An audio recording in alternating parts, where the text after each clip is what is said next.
ಸ್ನೇಹಿತರೆ ನಮಸ್ತೆ. ಜನಗೆ ಯೂಟ್ಯೂಬ್ ಚಾನಲ್ಗೆ ನಿಮಗೆಲ್ಲ ಸ್ವಾಗತ. ನಾನು ಚಲಮ ಹಾಡ್ಲಹಳ್ಳಿ.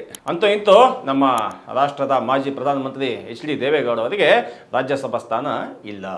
ಯಾವಾಗ ಅವರು ಬಿಜೆಪಿ ಜೊತೆ ಹೋದ್ರೋ ಅವಾಗಲೇ ಅವರ ಪೊಲಿಟಿಕಲ್ ಕರಿಯರ್ ಹೆಚ್ಚು ಕಡಿಮೆ ಅರ್ಧ ಮುಗಿದಂತಾಗಿತ್ತು. ಇನ್ನು ಉಳಿದೊಂದು ಅರ್ಧನ ಅವರೇ ನಿಭಾಯಿಸಬೇಕಾಗಿತ್ತು. ಬಟ್ ಆದರೆ ಸಮಯ ಸಂದರ್ಭ ಹೆಂಗೆ ಬಂದಿದೆ ಅಂತಂದರೆ ರಾಜ್ಯಸಭೆಯಿಂದ ದೇವೇಗೌಡರೀಗ ಆಚೆ ಕಡೆ ಉಳಿಯುವಂಥ ವಾತಾವರಣ ನಿರ್ಮಾಣ ಆಗಿದೆ.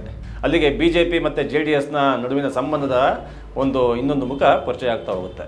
ಅಷ್ಟಕ್ಕೂ ಎಚ್ ಡಿ ದೇವೇಗೌಡರಿಗೆ ರಾಜ್ಯಸಭೆಗೆ ಹೋಗೋದಕ್ಕೆ ಸಮಸ್ಯೆ ಇದ್ದಿದ್ದಾದರೂ ಏನು? ಇಲ್ಲಿ ಸಮಸ್ಯೆ ಇದ್ದಿದ್ದು ಈಗಲ್ಲ, ಮೊದಲಿಂದನೂ ಆ ಸಮಸ್ಯೆ ಇತ್ತು. ದೇವೇಗೌಡರ ಬಗ್ಗೆ ಇರತಕ್ಕಂಥ ಅಗಾಧವಾದ social influence.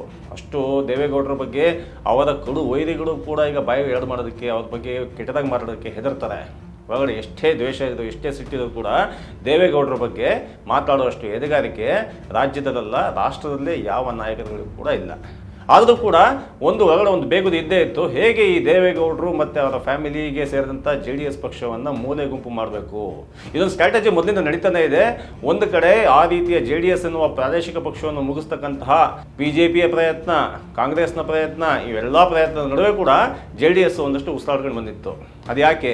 Deve Gowda, H D Deve Gowda ಅನ್ನೋ ಹೆಸರು ಕಾರಣಕ್ಕೋಸ್ಕರ ಮಾತ್ರ. ಈಗ ಎಚ್ ಡಿ ದೇವೇಗೌಡ ಅನ್ನೋ ಹೆಸರನ್ನೇ ಸೈಡಿಗೆ ಸರಿಸ್ಬಿಟ್ರೆ ದಾರಿ ಸಲೀಸಾಗ್ಬಿಡುತ್ತೆ. ಇನ್ನೇನು ಕಾಂಗ್ರೆಸ್ ಪಾಲಿಗಂತೂ JDS ಇಲ್ವೇ ಇಲ್ಲ ಅನ್ನೋದು ಮಟ್ಟಿಗೆ ಬಂದೋಗಿದೆ. ಕಾಂಗ್ರೆಸ್ ಅದ್ರ ದಾರಿ ಅದು ನೋಡ್ಕೊಳುತ್ತೆ.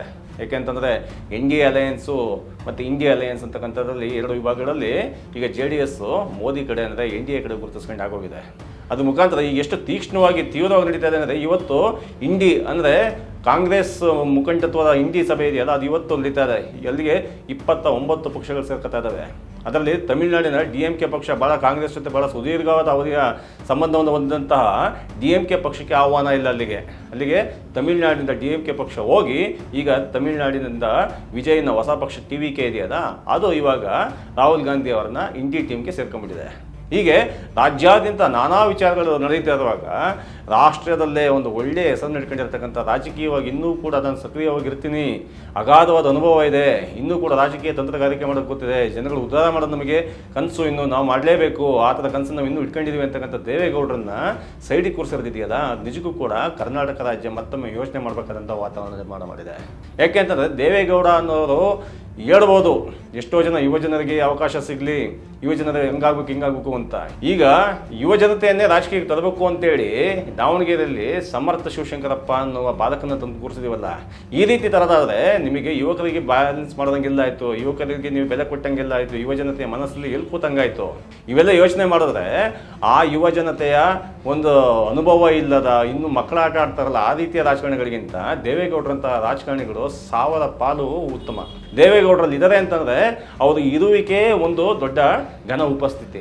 ಅದು ಎಲ್ಲ ರಾಜಕೀಯ ಪಕ್ಷದವರಿಗೂ ಗೊತ್ತು. ದೇವೇಗೌಡರು ಒಂದೇ ಸಣ್ಣ ದನಿಯಲ್ಲಿ ಸ್ಟೇಟ್ಮೆಂಟ್ ಕೊಟ್ಟರು ಕೂಡ ಅದು ಮುಖಪುಟದಲ್ಲಿ ಹಚ್ಚಾಗುತ್ತೆ, ಪೇಪರ್ನಲ್ಲಿ. ಅವತ್ತು ಇಡೀ ದಿವಸ TVಲಿ ಡಿಬೇಟ್ ನಡೆಯುತ್ತೆ.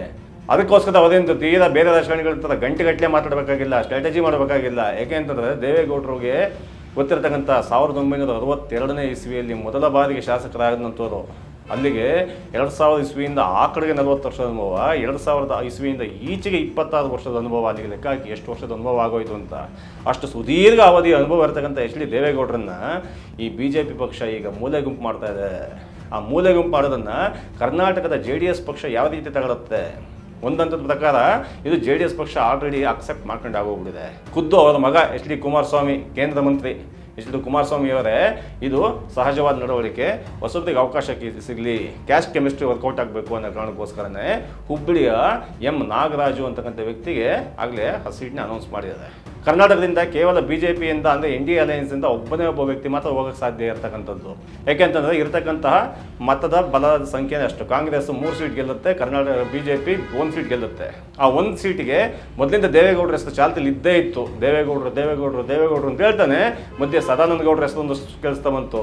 ಸದಾನಂದ ಗೌಡರ ಹೆಸರು ಸೈಡಿಗೆ ಹೋಗಿ ಈಗ M ನಾಗರಾಜು ಅಂತಕ್ಕಂತಹ ಹುಬ್ಬಳ್ಳಿಯ ರಾಜಕಾರಣಿ ಒಬ್ಬರಿಗೆ, ಒಬ್ಬ ಶಿಕ್ಷಣ ತಜ್ಞ ಅಂತ ಹೇಳ್ತಾರೆ, ಅವರಿಗೆ ಇನ್ನೂ ಇನ್ಸ್ಟಿಟ್ಯೂಷನ್ ಇರಬೇಕೇನೋ, ಒಳ್ಳೆ ದುಡ್ಡಿನ ಮನುಷ್ಯ ಆಗಿರ್ಬೇಕೇನೋ, ಅವರಿಗೆ ಇವಾಗ BJP ಮಣೆ ಹಾಕಿದೆ. ಅವರು BJPಯ ರಾಜ್ಯ ಉಪಾಧ್ಯಕ್ಷರಾಗೂ ಕೆಲಸ ಮಾಡಿದ್ರಂತೆ, ಯಾರಿಗೂ ಗೊತ್ತಿಲ್ಲ ಅದು, ನಾವಂತೂ ಕೇಳಿಲ್ಲ ಯಾವ ಉಪಾಧ್ಯಕ್ಷರಾಗಿ ಯಾವಾಗ ಕೆಲಸ ಮಾಡಿದ್ರು ಅಂತ. ಆದರೂ ಕೂಡ ಇಂತಹ ರಾಜ್ಯಸಭೆಗೆ ಒಂದಷ್ಟು ಮಿನಿಸ್ಟರ್ ಆಗ್ತಕ್ಕಂಥ ಕೇಪಬಿಲಿಟಿ ಇರ್ತಕ್ಕಂಥವ್ರನ್ನ ಕಳ್ಸೋದು ಬಿಟ್ಬಿಟ್ಟು ಇಲ್ಲಿ ಯಾರನ್ನೋ ನಾವು ರಾಜ್ಯಸಭೆ ಕಳಿಸ್ತೀವಿ ಅಂತಂದರೆ ಬಿ ಜೆ ಪಿಯ ಲೆಕ್ಕಾಚಾರ ಒಂದೇ ಒಂದು, ಇಲ್ಲಿ ಕರ್ನಾಟಕದಲ್ಲಿ JDSನ ಇಲ್ದಂಗೆ ಮಾಡಬೇಕು ಅಂತ. ಅದು JDSಗೆ ಗೊತ್ತಿಲ್ಲದೆ ಅನ್ನೋ ವಿಚಾರ ಏನಲ್ಲ, ಆದರೆ JDSಗೂ ಕೂಡ ಒಂದೇ ಒಂದು ಏನಿದೆ ಅಂತಂದರೆ ಮುಂದೆ ನಡೀತಕ್ಕಂತಹ ವಿಧಾನಸಭಾ ಚುನಾವಣೆಯಲ್ಲಿ NDA ಬರುತ್ತೆ, BJP ಮತ್ತು JDS ಪಕ್ಷ ಸಮ್ಮಿಶ್ರ ಸರ್ಕಾರ ರಚನೆ ಆಗುತ್ತೆ, ಆವಾಗ JDSನ HD ಕುಮಾರಸ್ವಾಮಿ ಅವರು ಮುಖ್ಯಮಂತ್ರಿ ಆಗ್ತಾರೆ. ನಮ್ಮದು ಅದೊಂದೇ ಬೇಡಿಕೆ, ಅದೊಂದೇ ಕನಸು. ಅದಕ್ಕೋಸ್ಕರ ದೇವೇಗೌಡರ ರಾಜಕೀಯ ಜೀವನ ಅದು ಕೂಡ ಇಡಿಗಾಲದಲ್ಲಿ ಅವರು ಕೂಡ ನಾನು ಸಕ್ರಿಯ ರಾಜಕಾರಣದಲ್ಲೇ ಇರಬೇಕು, ಸಕ್ರಿಯ ರಾಜಕಾರಣದಲ್ಲಿ ಇರ್ತೀನಿ ಅಂತ ಬಾಯ್ಬಿಟ್ಟು ಪದೇ ಪದೇ ಹೇಳ್ತಾ ಇರಬೇಕಾದ್ರೂ ಕೂಡ ದೇವೇಗೌಡರನ್ನ ಈ ರೀತಿ ಮೂಲೆ ಗುಂಪು ಮಾಡೋದಿದೆಯಲ್ಲ, ನಿಜಕ್ಕೂ ಕೂಡ ಇದು ಸಹಿಸ್ತಕ್ಕಂಥ ವಿಚಾರ ಅಲ್ವೇ ಅಲ್ಲ. ಇದ್ರ ಬಗ್ಗೆ ಯಾವ ರೀತಿ ಚರ್ಚೆಗಳು ನಡೀತವೆ ಅಂತ ಹೇಳ್ಬಿಟ್ಟು ಮುಂದೆ ನೋಡ್ಬೇಕಾದ್ರೆ ಇನ್ನೇನು ಈ 18ನೇ ತಾರೀಕು ಎಲೆಕ್ಷನ್ ಆಗುತ್ತೆ. 18ನೇ ತಾರೀಕು ಎಲೆಕ್ಷನ್ ಆಯಿತು ಅಂದ ತಕ್ಷಣವೇ ಕರ್ನಾಟಕದಿಂದ 4 ಜನ ಹೋಗ್ತಾರೆ. ಮಲ್ಲಿಕಾರ್ಜುನ್ ಖರ್ಗೆ ಹೋಗ್ತಾರೆ ಅಂದ ತಕ್ಷಣವೇ ದೇವೇಗೌಡರು ಕೂಡ ಹೋಗಬೇಕಾಗಿತ್ತು.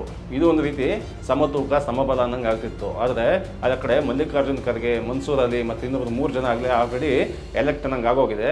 ಈ ಕಡೆ BJPಲಿ ಇನ್ನೂ 3 ಹೆಸರನ್ನು ತಕ್ಕಡಿಗೆ ಹಾಕೊಂಡು ಕೂತ್ಕೊಂಡು ಕೊನೆಗೆ M ನಾಗರಾಜ್ ಅವರನ್ನ ಫೈನಲ್ ಮಾಡಿದ್ದಾರೆ. M ನಾಗರಾಜು ರಾಜ್ಯಸಭೆಗೆ ಹೋಗಿ ಅದು ಏನು ಸೌಂಡ್ ಮಾಡ್ತಾರೋ ಗೊತ್ತಿಲ್ಲ. ಆದರೆ ದೇವೇಗೌಡರು ರಾಜ್ಯಸಭೆಯಲ್ಲಿ ಇದ್ದಿದ್ದೇ ಆಗಿದ್ದರೆ ಮುಂದಿನ ಲೋಕಸಭಾ ಚುನಾವಣೆಯಲ್ಲಿ ಖಂಡಿತವಾಗಿ ಕೂಡ ಒಂದು ಗಟ್ಟಿ ದನಿ ಇರ್ತಾ ಇತ್ತು. ಈಗ ದೇವೇಗೌಡರು ಕೇವಲ ತಾವೇ ಕಟ್ಟಿದ JDS ಪಕ್ಷದ ರಾಷ್ಟ್ರಾಧ್ಯಕ್ಷರನ್ನು ಬಿಟ್ಟರೆ ಬೇರೆ ಇನ್ಯಾವ ಹುದ್ದೆಯೂ ಕೂಡ HD ದೇವೇಗೌಡರಿಗಿಲ್ಲ. ಇಷ್ಟು ಸುದೀರ್ಘ ರಾಜಕೀಯ ಪಯಣ ನಡೆಸಿದಂತಹ ದೇವೇಗೌಡರಿಗೆ ಈ ಸ್ಥಿತಿ ಬರಬೇಕಾಗಿತ್ತ? ಇದನ್ನು ಕರ್ನಾಟಕದ ಎಲ್ಲ ಮತದಾರರು ಕೂಡ ಯೋಚನೆ ಮಾಡಬೇಕಾದಂಥ ವಿಷಯ. ಧನ್ಯವಾದಗಳು.